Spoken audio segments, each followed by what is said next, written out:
Hey everybody, and welcome back to Front-End Expert. In this video, we will be discussing DOM manipulation, or how we can interact with the DOM using JavaScript.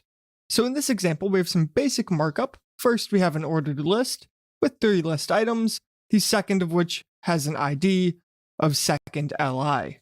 And then we have this div with the ID of scrollable, and it has a bunch of paragraphs inside of it. And if we look at the output, first we have the 3 list items, and then we have the scrollable div, which using CSS we have made be a scrollable container. And we can see the CSS we have written here, but we won't be needing to use this too much. But the most important thing here is that we have these 2 classes that we aren't yet using, and we are going to see how to add these classes dynamically using JavaScript. And then we have the ID of scrollable and the styles to make this scrollable container. We've set it to position relative. We'll see why we did that in a moment. And then we have a background color just so we can see it, a height of 70 pixels, some border padding and margin, and then we have overflow set to auto, which simply says that if the content is larger than this height, then instead of just not showing it or overflowing from the container, that we want to have a scroll bar, and that is what we have in the output. Okay, so now let's move over to our JS file and start seeing how we can manipulate the DOM. The first thing I want to look at is how we can start selecting elements, and we have a few different functions to do this, and all of these functions are on the document object. And the document object is something we're going to be using a lot in this video. It contains most of the functions for interacting with the DOM. So, for example, we can say document.getElementById first, and what this does is it takes in an ID and then returns the element with that ID. So for example, if we go back to our HTML, the second list item had the ID of second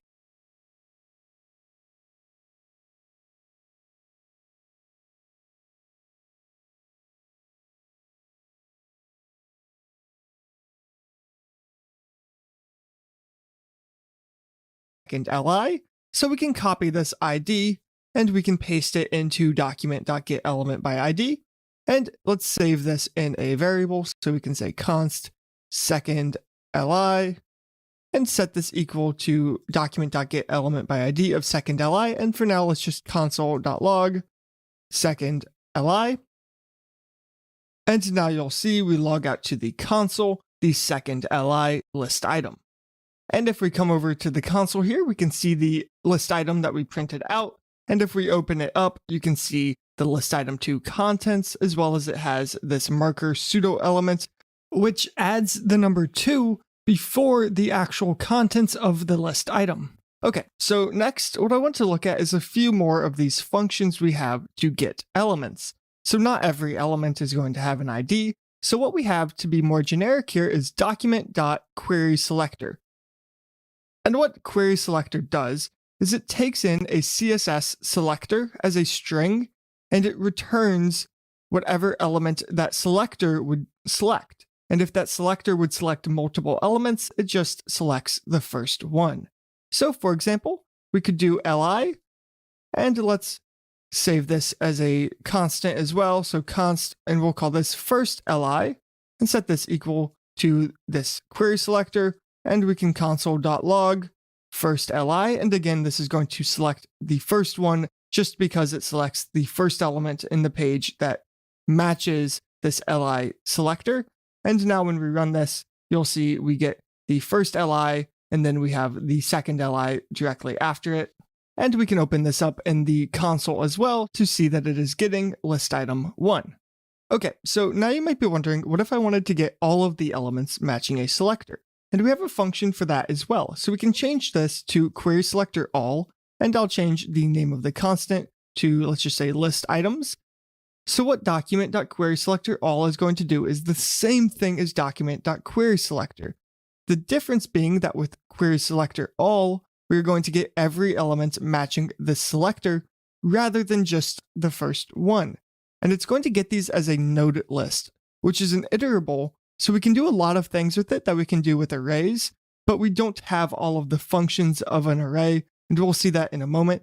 So here we have the list items constant, and we can console.log list items, and I'll get rid of the other console logs for now as well, just to make things a little bit easier to see in the console. So let's say list items, and you'll see now we get this node list, and it has 3 elements in it. It has an li, then it has li with ID second li, and it has a third li.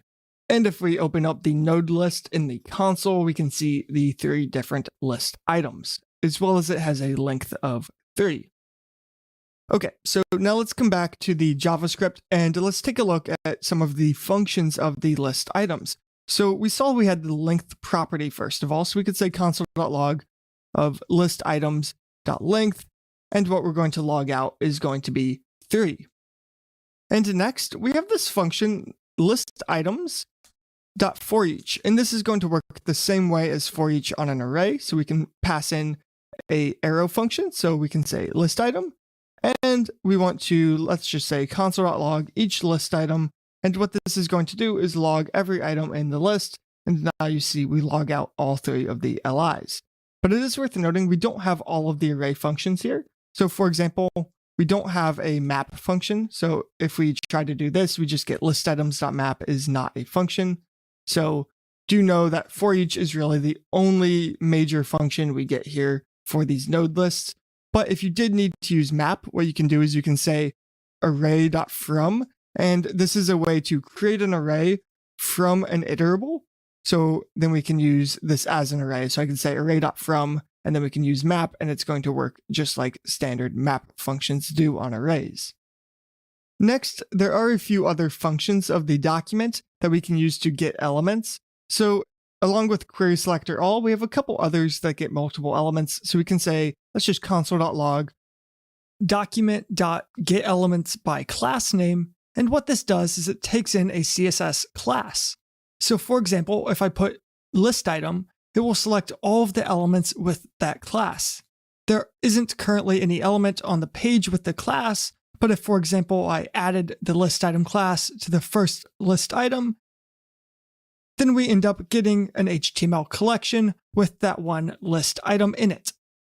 Okay, so now let's get rid of that class and come back to our JS. We also have get elements by tag name, and get elements by tag name is going to take in the name of the tag. So for example, we can do the list item tag, and this is going to give us an HTML collection with the 3 list items.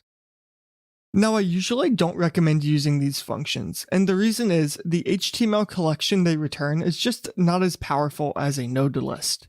So for example, let's save this in a variable. So let's say const list items. We can save that and get rid of this extra parentheses. And we can't actually say list items.forEach now. So we need to comment out this one so we don't have 2 of the same constant. But for example, list items.forEach, and then we could pass in the li like we did before and say console.log of the list item and add some semicolons. And this actually is going to throw an error because the HTML collections doesn't have a forEach function. We could, of course, do the same array.from that we did before, and this will work fine. But why would we do this when we can simply use document.querySelectorAll and then we don't need to do array.from to use for each, which is by far the most common function that we end up needing to use. Now let's remove this code and go back to the query selector all list items that we had before. Okay, now I want to look at how we can start actually editing these DOM nodes. So let's get the first list item. So we can say list items at 0, so we can use the array syntax with a node list, which is nice. And let's get the style property, which is going to contain all of the inline styles, so all of the CSS styles that are inline on the element. And then we can set the properties here. So for example, I can say style.color, and I'll set this equal to red, and you'll see that now it's going to make the first list item red. And we can set any CSS properties here. So for example, I could set the background color to be blue, and now we'll get a blue background color instead of the red font. You can also change the actual text of the list item. So instead of doing style, we can do .text content, and this holds the content of the node, so the text inside of it, and maybe I want to put this to changed, and now you'll see we end up getting changed instead of list item 1. One property that's particularly interesting on list items is the value property, and this is going to affect what the value is in the order of the list items. So now this is starting at 5, so we have 5, 6, 7, because of the fact that list item 0 is 5, and all of the list items after that just add 1 by default, so their values became 6 and 7. Next, we can also use this function setAttribute, which takes in an HTML attribute, such as the value attribute that we were just setting. So value is actually an attribute we can set through HTML, and then we pass in the value. So let's say 7, and we usually pass these in as strings, but if you don't pass it in as a string, it's just going to get converted for you. So it doesn't really matter which one you do, but you'll see now we have 7, 8, 9. And we can actually use setAttribute to set any attribute. So I could change the class, for example, and come over to our CSS and copy maybe this blue class, which sets a color of blue, and put it here. So for the value, we will have blue, and now you'll see we end up getting blue text.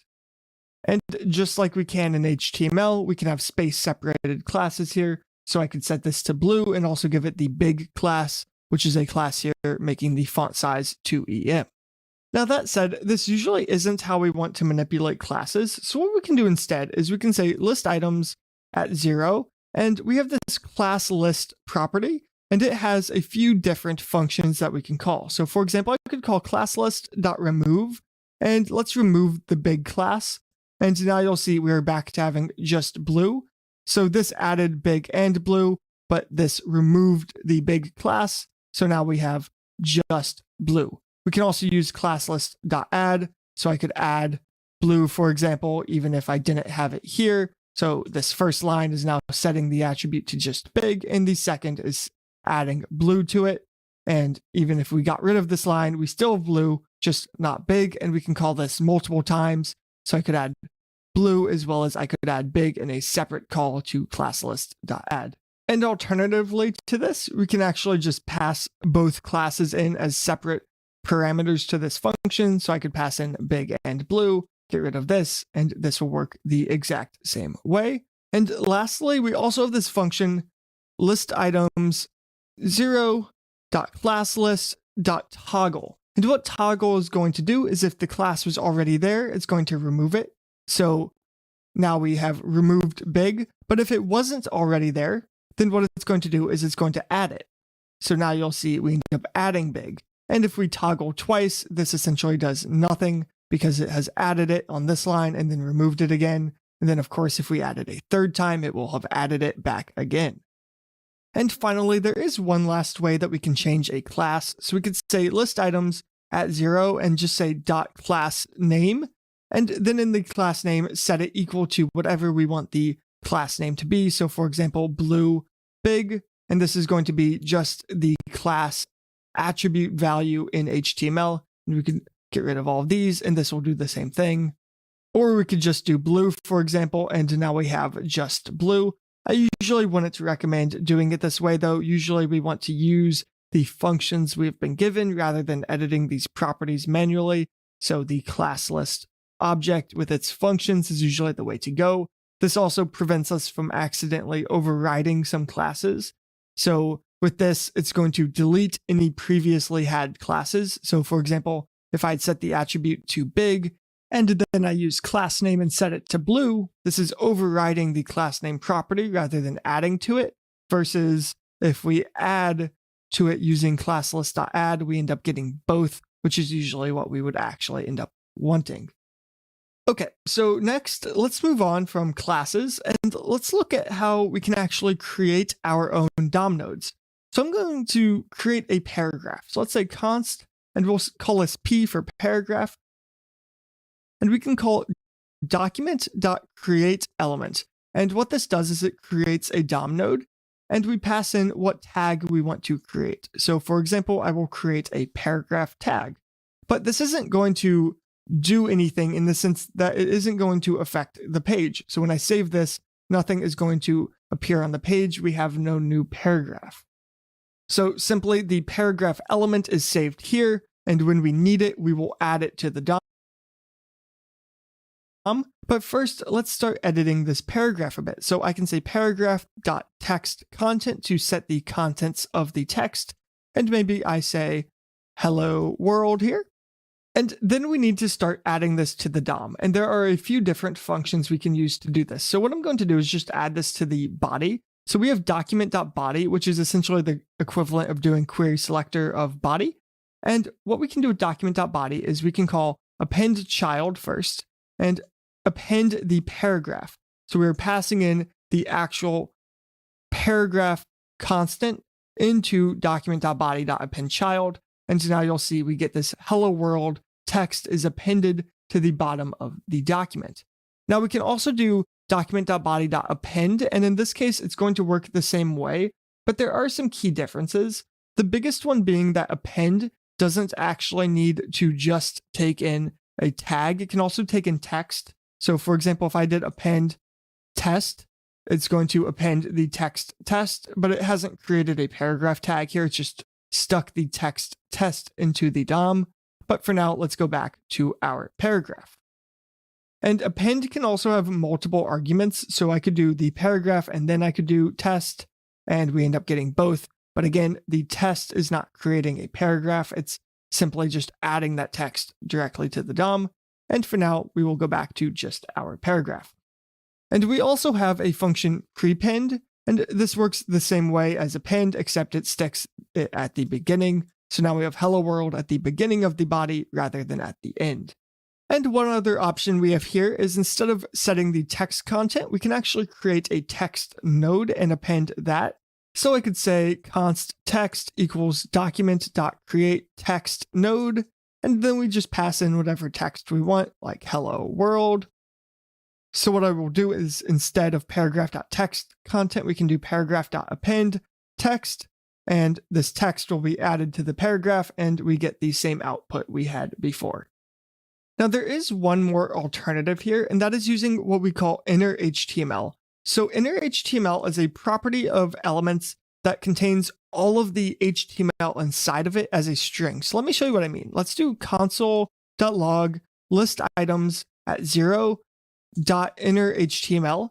And what this is going to log out is the contents of list item 1.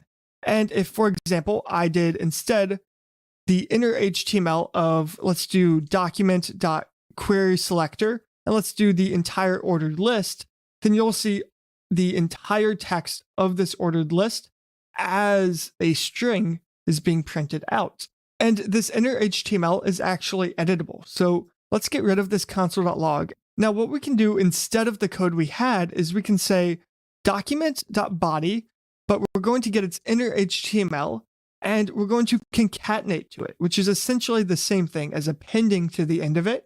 And we're going to concatenate a string representing this paragraph. So we can just write HTML in the string. So let's say HTML test string and close out that tag. And we can add the semicolon here. And what you'll see is we have appended HTML test string to the end of the body. Now, most of the time I would recommend not doing this. The reason being it's just super bug prone. There is so many ways to create a bug by doing this. You are not going to get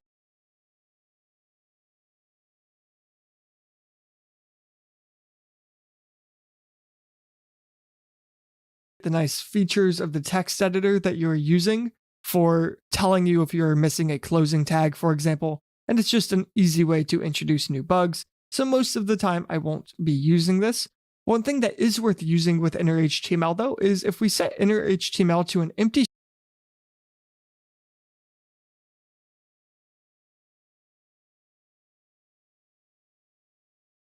string, this actually clears out the entire element. So everything's gone now. And this is kind of useful sometimes if you have a container and you need in JavaScript to just remove all of the elements from the container. This is oftentimes the easiest way to do that. So I do encourage you to use inner HTML for this reason, but most of the time I would avoid it. Now, there is one scenario where I would say use inner HTML, and that is when you're using some user input. So for example, if you were displaying user comments on the page, because a user could do something like add a script tag into their comments, and then they could do something bad inside of that script tag, and the script will end up running on your page because of the fact that you just added the script tag to your HTML DOM. So in any case where we are allowing the users to control what is being added to the DOM, we want to make sure not to use inner HTML. We want to be manually creating the paragraphs, the text nodes, etc., to control what is being added to our page. Okay, so now let's remove this and get our HTML back. And what I want to show next is how we can add elements in a loop. So let's add a for loop, and let's say let I equal 0, and we'll do I is less than 3 and I plus plus. And what I want to do is in this loop, I want to add list items to our list.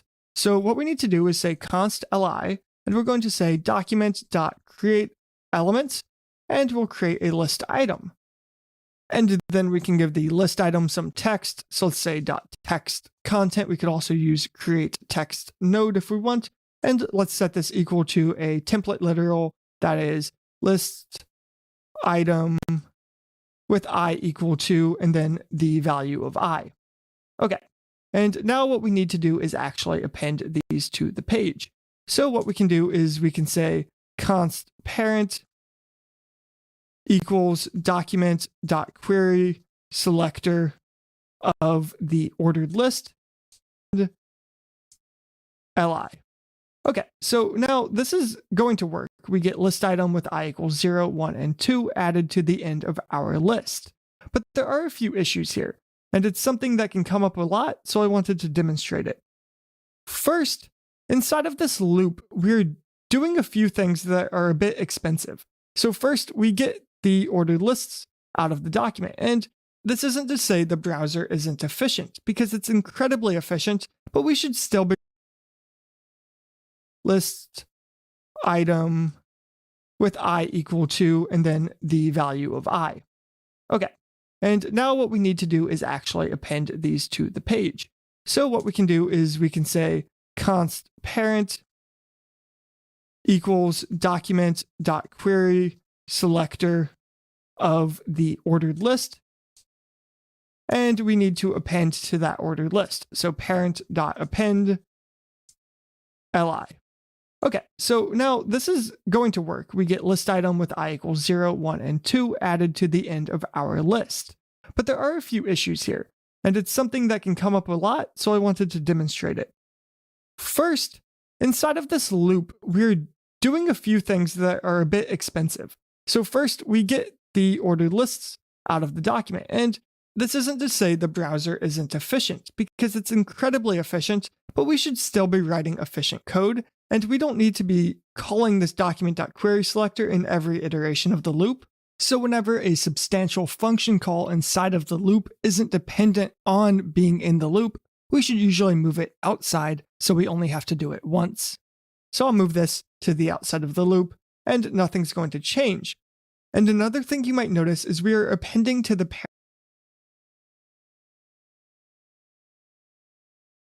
parent in every iteration of this loop. That might not seem like that big of a deal, but what it means is that in every iteration, the browser is having to render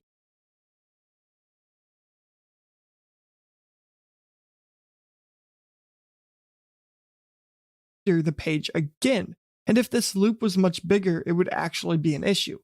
So there's a few ways we can solve this. The first option is we can create a list. So I can say const and let's create list items to add and just create this equal to an empty array.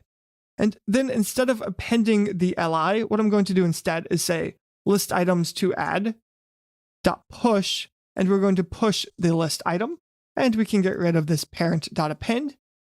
And finally, what we can do is we can say parent dot append, and we can spread the list items to add. And what we're going to get is exactly what we expect, except we only have a single call to append rather than appending 3 times.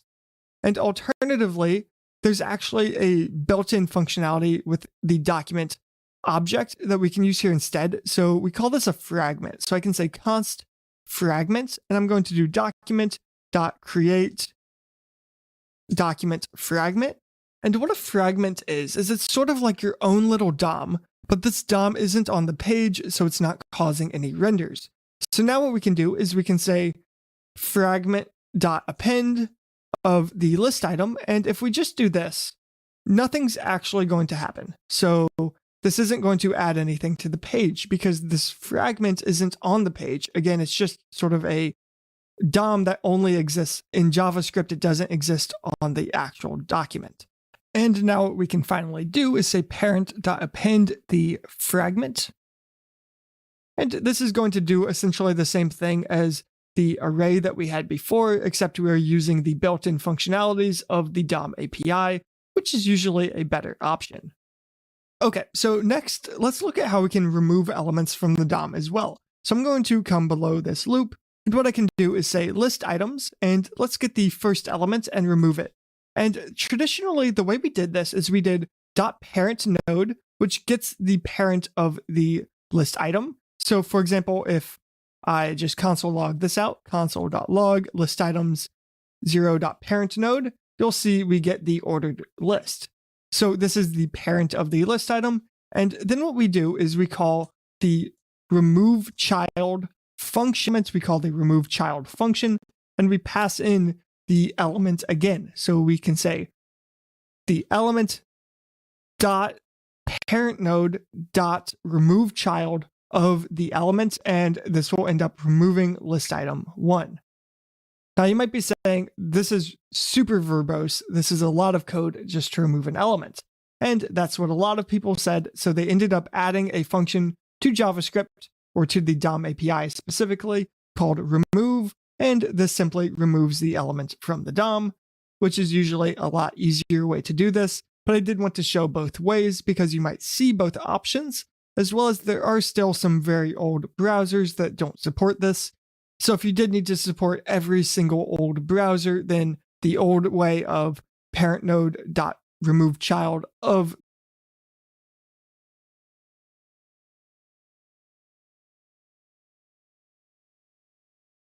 the child element is going to be the way to go, but most of the time you'll want to just use remove now, as it does have pretty good support across all of the modern browsers.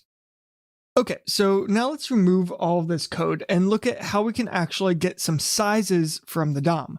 So we can do console.log of window.innerWidth first of all, and the window is an object we will use a lot that contains different properties and functions related to the browser window, and the inner width is going to get the width of the window. So if I console.log this value out, you can see we get 637, which is the width in pixels, but it does log it out as a number. We can also do inner height, and you can see this has a height of 353 pixels. Okay, but now let's take a look at some of our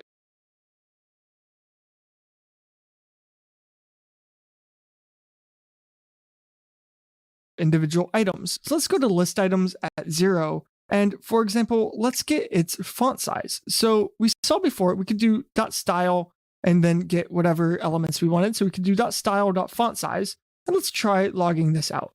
So we can say console.log list items 0.style.font_size, and we get an empty string.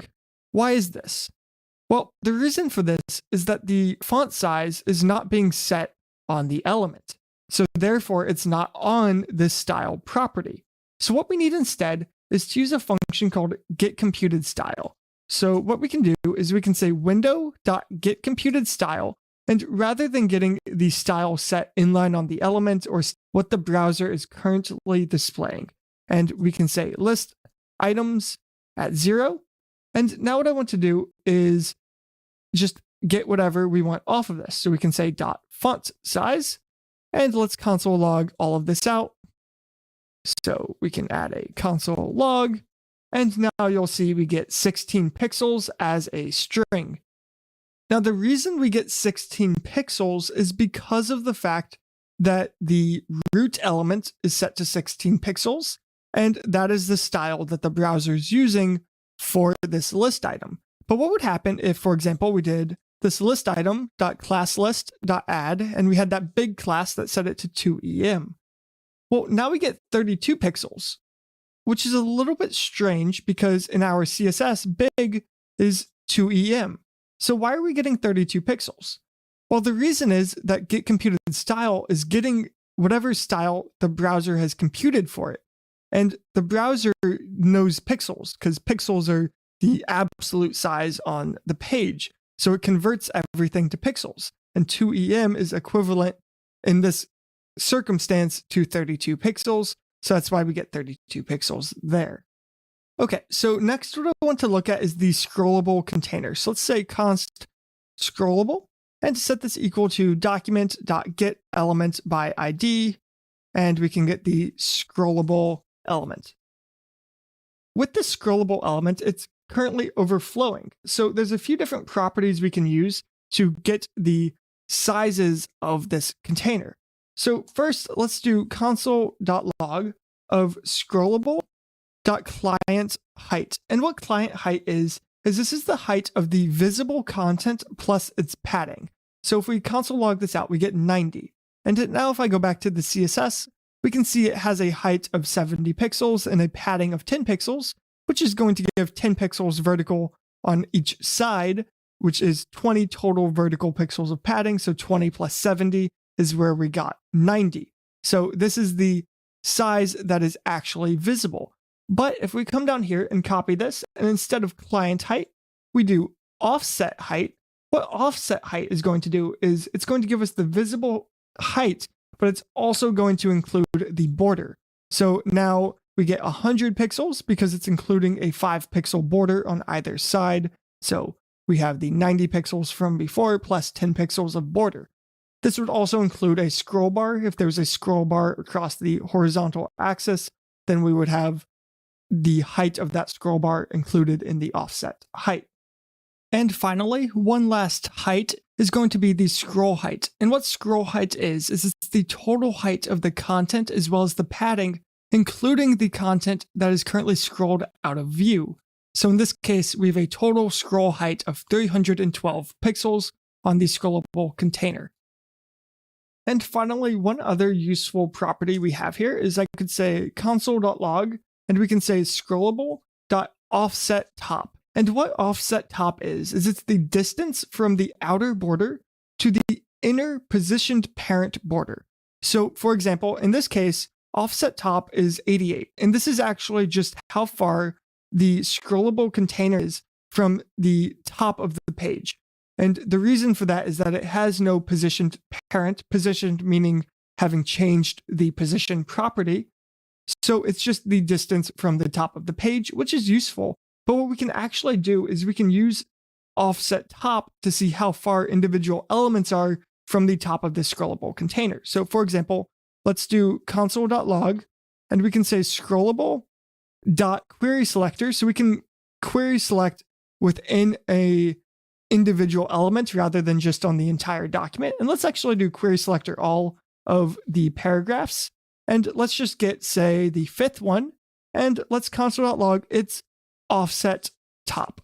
So what this is going to do is it's going to say, get the 5th paragraph and see how far it is away from the top of the scrollable container.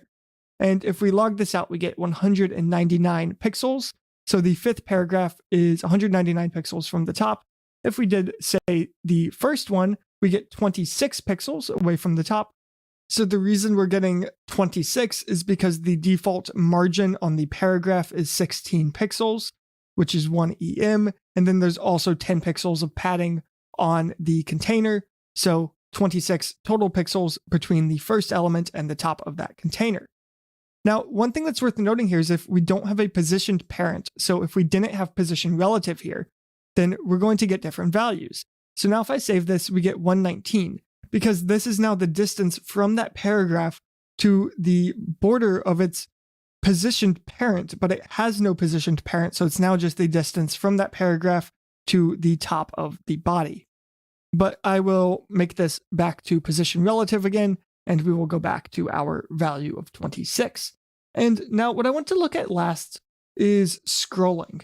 So scrolling is something that's pretty powerful within JavaScript because sometimes we need to automatically scroll the content. And there's a few different functions we can use to do this. So the first one is, let's get one of these paragraphs again, and maybe we get the 5th paragraph. And what we can call is this scroll into view function. So scroll into view.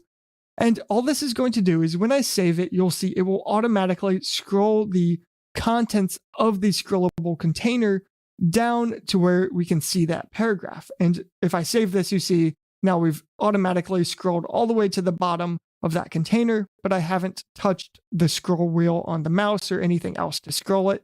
It is simply this code that scrolled this into view. And alternatively, we could call scrollable. So we choose which element we want to affect its scroll bar, and we can say .scroll_to, and this function is going to take in an object.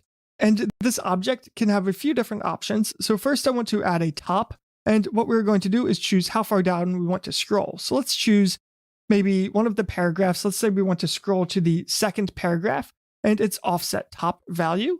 And then let's set a behavior. And behavior allows us to say we want it to be smooth, meaning that we want the transition to happen smoothly rather than just jumping to the value. And now you'll see when I save, it smoothly transitions up to that 2nd paragraph. And this scroll to function can be super useful when you need to automatically scroll the page.